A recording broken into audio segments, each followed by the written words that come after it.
Okay, so today's video is going to be a little different than the videos that I've done in the past, which I've only done 12 total videos, so we'll get to that in a minute. But essentially what I want to focus on today is kind of where I got stuck and why it's taken me 5 weeks to upload another video after I had done the initial 12, which I don't think is terribly uncommon, but I want to share my experience so that potentially if this is where you're at, or if you feel like you get started and then you get stuck and you stop, that you maybe this will help you get out of being stuck, because I do think there's a little bit of a momentum. When you have a break in momentum, it's hard to get started again.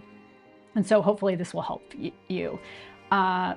So really what I want to focus on today is something that honestly, it affects all of us, even outside of YouTube. I think we're all pretty familiar with it.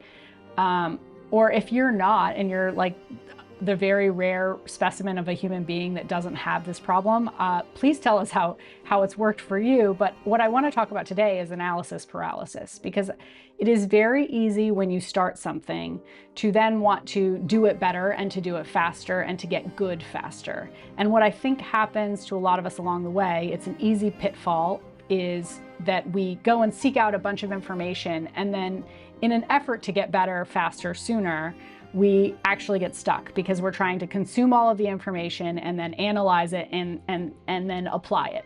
But you don't always know where to apply it. And so that's where I found myself after I had made essentially 12 videos, which is kind of, I think, the average amount of videos that people make before they actually stop and quit YouTube.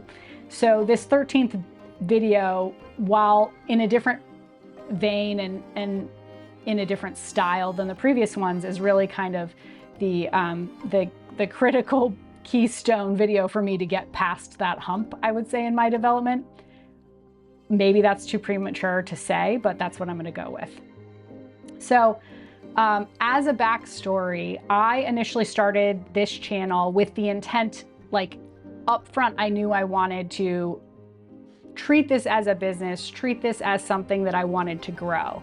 So it wasn't just me talking about my gardening hobbies or how to organize my closets or what have you, because I couldn't really see how that could translate into a future. But what I did feel like I could speak to with some sense of consistency and passion is the state of working today, and how it's no longer working for a lot of us that have been stuck in the, not stuck, but for a lot of us that went down the traditional corporate path and got full-time jobs. Often I think we're finding at our mid-career point that like the next step in our career or the trajectory is usually up or to make that a bigger career. And for me, I just ran into a brick wall and I decided that that's not really what I wanted. I wanted more freedom. I wanted more flexibility. And so I spent the better part of a couple of years trying to figure out how I could do that while also maintaining a full-time job. And it just became rather almost an impossibility, I would say, because the requirements of my job were so full-time and beyond full-time that I was already burnt out from my full-time job, that it was very difficult to actually then come home and try to reorient my life. Now, some people are capable of doing that. I am not one of those people. And so at that point, I knew that I was going to have to leave the corporate environment, and I needed to figure out how to do that. And so I've done a lot of research on like what people have been doing. And so I felt like this channel, while I didn't really know at the beginning, and I still don't have that fully fleshed out, I felt like I could speak confidently to what a lot of people are currently experiencing, which is burnout, and then trying to reorient for the next phase of our life. And so initially my plan was to treat this as a business, but without really any way of making money upfront, because I do think YouTube is often kind of a longer game. But that I wanted to set that foundation. I kind of went wrong right off the bat, unknowingly. And I'm okay with that, because I think it was a learning step, and I think you kind of have to make the mistake in order to recognize what value you got out of that mistake. But essentially, like, there is a theory with podcasts, essentially, that when you want to launch a podcast, you should have like a library of episodes available. And the reason for that is because when people are listening to a podcast, they like to binge it. And it's probably often because we're doing other things. And so you just let them continue to go. Now that my thought process was, okay, so I'll make 8 videos and I'll launch them all at the same time so that people have other videos to listen to right afterwards. But that's not quite how YouTube really works. And also YouTube actually caps the amount of uploads that you can upload at one time. And so I got to like the 7th video in a series of 8 where they would not let me upload that one. And so I had to schedule it later, or I had to do it the next day. I don't quite recall. But the result was that I put out 8 videos all at the same time, and nothing happened with them. And I think that's sort of interesting in the sense that what I've learned is YouTube operates differently. Things need to kind of like, when you upload a video in YouTube, it's totally normal for it not to go anywhere. And the reason for that is because they don't know what to do with the video yet. Even though they're reading through they use AI to transcribe your videos, and then they kind of analyze it based on the keywords and stuff and who to push the video to. But if you do a block of 8 all at once, then it doesn't really know what to do with those. It doesn't know who to push them to yet. And so now I understand that, whereas I didn't know it before. What I did get out of doing that was kind of over the initial hurdles with starting a channel that I knew that for me personally could be potentially like roadblocks, which was like getting the lighting right, getting the camera right, getting the feel of the space right. And so I think in that way, it helped get me over that hurdle. Now, what came after that was, okay, well, now that I feel like I know how to actually make the video. Now, granted, I recognized at the time, and I still recognize that my production value is not mature. Like, I don't have a nice studio background. I bought 5 different lights and I still can't get the lighting right, which is why on this side of me, I have daylight and I probably have reflections in my glasses. And then I have a light over here, but that's like the 5th light I've bought to try and figure out the lighting thing. So I recognize that the production value is still not where I want it to be, and I don't know how to get there, but I feel like I'm more okay with that now, knowing that at least I know that how to film the video without it, like my computer going to sleep in the middle because I'm filming on my phone. So there's things like that where I feel like I got a lot of value over in those first 8 videos that helped me then do the 9th, 10th, and 11th and 12th. And so my plan was to actually do a weekly video, because that's what they recommend the minimum amount to do.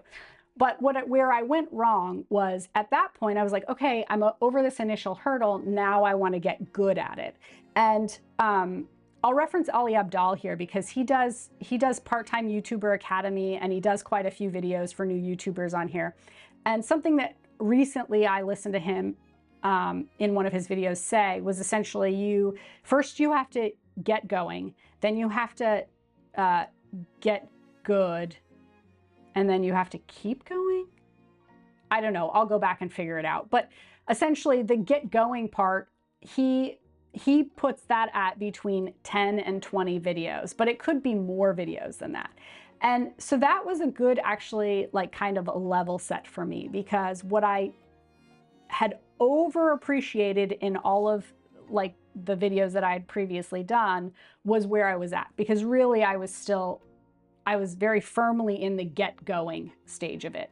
And I wasn't quite ready, and I'm still quite not ready to get good at it.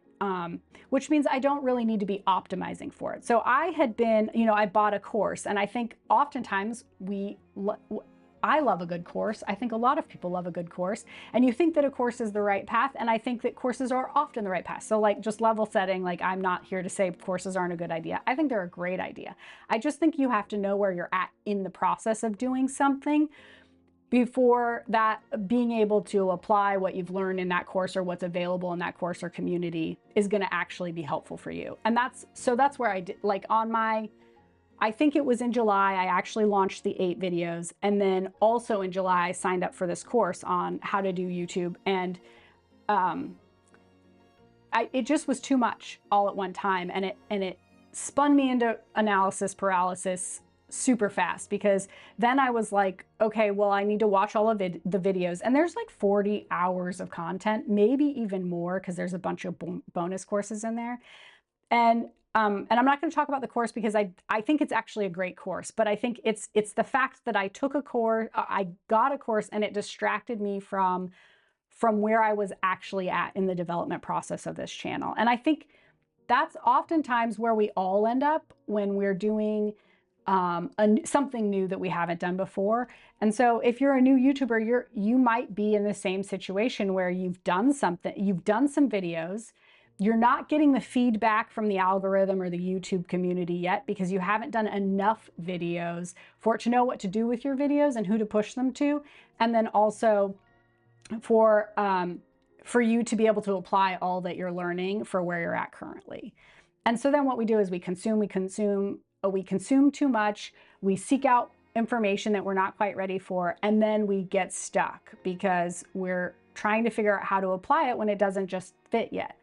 So that's where I've been basically for 5 weeks. And I sat there and I took the courses, and I was like, well, maybe it's just the next course module that I need to take, or I need to finish the course in order to really know how to apply it. And then on top of that, I've drafted like 3 or 4 different episodes because I was like, well, maybe I need to change my niche. Maybe that's what it is.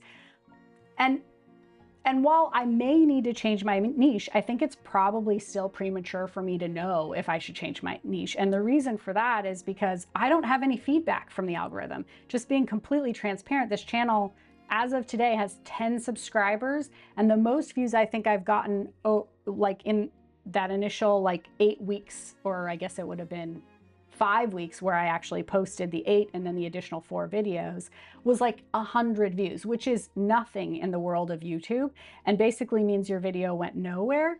But I think it makes sense that it went nowhere because I didn't let the algorithm really do its thing with those first 8 videos. I would have been much better off just to have released a video a week for those 8 weeks, maybe in a series, but without having to try to make it perfect, or which it wasn't. So let's just be clear about that. But also, like, I was trying to apply the things that I had heard other people say will help grow your channel, like include an end card so people will continue to watch, to increase your average view duration and the length of time that they're actually on YouTube watching your stuff. But that was just too soon for me. And really what I would have been better off doing was releasing a video, I think, every week, so that at the end of 8 weeks, I had 8 videos out instead of at the end of 1 week having 8 videos out and then at the 5th week having a 9th video out. And I think I would have felt more comfortable with, I can recognize the value of what I learned from it not working, I think that if I were to do it differently, that's what I would do. I would just do it. They tell you to start messy. That's really what they mean. But I think sometimes starting messy can just derail us altogether. So I will take the value in that by doing those 8 videos, even though they went nowhere, I learned a ton that allowed me to make that 9th video, whereas I might not have ever gotten to that 9th video if I hadn't done it that way. But that being said, the 9th, 10th, 11th, and 12th videos also went nowhere because I was trying to apply all this information that just didn't really make sense. And I was getting anxious, and I was like, oh, I want to learn how to edit this way, and I want it to look like this type of video, which, like, it went back a little bit to comparing my beginning to someone else's middle. And so then for 5 weeks, I basically just was like, well, next week I'll have a video out next week. But then I was like, but I don't know what to have the video about. And so today's video is really just kind of a level set to say, this is what happens, I think, when we get information overload and we get stuck in that cycle of analysis paralysis, where we're constantly seeking information, we're questioning the decisions that we've already made, and then we don't know what we need to do next as a result of all of this new information. And so what I decided this week is I got really honest with myself in what my objective for the channel was. So, and really what objective I was trying to achieve in general, because granted, I wanted to start a YouTube channel. I think that I want to treat it as a foundation for something that could grow into something else in the future over a longer period of time. But I also was making decisions based on trying to optimize something to grow it more quickly than it probably needs to grow. And so by getting real with myself and just recognizing that what I was actually chasing was a quick reward by trying to optimize instead of actually building the foundation, which is what I really needed to be doing. So I got kind of honest with myself on that. The other part of analysis paralysis that we don't often talk about is that it serves a certain function emotionally for us, which is, I think, we feel good when we're doing work, even if it's not necessarily getting us closer to our objective. So, rewriting multiple episodes and planning and then trying to figure out what series they could all be part of, it all feels very productive, but it actually didn't get me any closer to getting this video out. And so that was another thing that I had to be honest with myself about, is I love to overanalyze things because it satisfies the part of me that thinks I'm doing productive work. And I don't know where that came from. I don't think I've always been that way, but in this instance and in this situation, that's exactly what was going on. And it also, I think a lot of overanalysis comes from anxiety. I'm not the one that came up with that, but if you read about analysis paralysis, it's largely rooted in anxiety.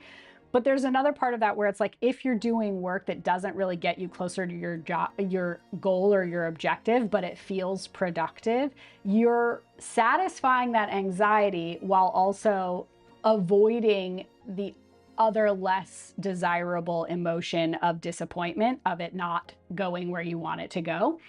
And that is, I think, for new YouTubers especially a problem, because at the beginning of this process, there is very little feedback to tell you that what you're doing is either right or wrong, except our natural inclination is to believe that what we're doing isn't working if we're not getting any views. So that's when we're we need to change what we're doing. We need to reorient. We need to take different actions so that we can get different results.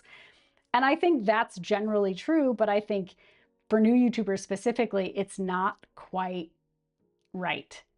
And I don't know how to say it other than that, because I think there's part of this where there is a maturation process of developing the skill of being on YouTube, and then also developing good content and then delivery and all of that stuff, that reorienting from one video to the next video at the very beginning of the process isn't always going to be the answer. And maybe you just need to try it out for a few videos in the same, or several videos in the same way, to figure out if you need to reorient. Whoops, that wasn't great for my computer. It just made a weird noise. But so I feel like that's what I wanted to I want to validate that I want to validate that this process is weird and also super fun and exciting, and I feel like I'm learning a lot through it, but I also think that there are tons of opportunities to get stuck and then not to know how to get started. So getting back to what I had to do, the first step was just acknowledging that the analysis paralysis did serve me in a way that wasn't productive, but was productive emotionally, because it relieved my anxiety, because it said, oh, you are working toward your goal, even though you're not really getting anywhere. And then the other part was I had to get clear on my objective. My objective is to build the channel, and not irrespective of near-term rewards, because for me, this channel isn't going to be a near-term reward situation. It's going to have to build over time. I don't have the skill set to really grab attention and engage people for more experienced YouTubers that have been able to get those returns and that feedback from the algorithm and YouTube universe.